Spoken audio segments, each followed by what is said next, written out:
আসসালামু আলাইকুম। যারা আর কি বন্যায় যারা আর কি আটকে ছিলেন আর কি 3-4 দিন ধরে মানে এক জামা কাপড় পরে আছে, মানে অনেকে জামা কাপড় পরতে পারে না। যে আমাদের ছাত্র ভাইরা আর কি মানে আপনার কালেক্ট করতেছে জামা কাপড়। যাদের যা সামর্থ্য আছে আপনারা বাসা থেকে যা পুরানো যত জামা কাপড় আছে আপনারা বেছে এগুলো দিয়ে দেন, কারণ আপনারা দিলে হবে আর একটা মানুষের উপকার হবে। যেতেই পারেন যে যা পারেন যত পুরানো জামা কাপড় আছে ছাত্র ভাইদের কাছে দিয়ে দেবেন। হ্যাঁ, প্রত্যেকটা এলাকায় তারা যায়, ছাত্র ভাইরা কালেক্ট করতেছে জামা কাপড়। আমার বাসা থেকে আমি যতদূর পারছি আর কি, আমার এই বাসা থেকে আমি জামা কাপড় 1 বস্তা কেবল দিয়ে গেছি। আমার ওয়াইফের, আম্মুর, তারপর বাচ্চাদের যত জামা কাপড় আছে আপনার যেভাবে যে যা পারেন সবাই দিয়ে যান, ঠিক আছে?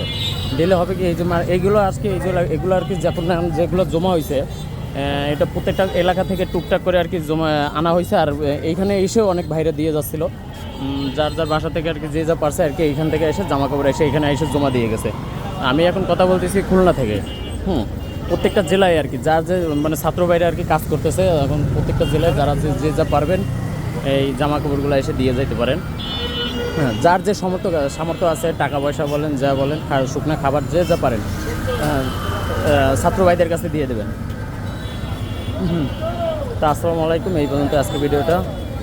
এগুলো আর কি ইনশাল্লাহ কালকেই রওনা দেবে, কালকে সকালের ভিতরে চলে যাবে। এইগুলো আজকে সারা রাত বাছাই হবে, ছোট বাচ্চাদেরগুলো আলাদা হবে, মেয়েদেরটা আলাদা হবে, পুরুষেরটা আলাদা হবে।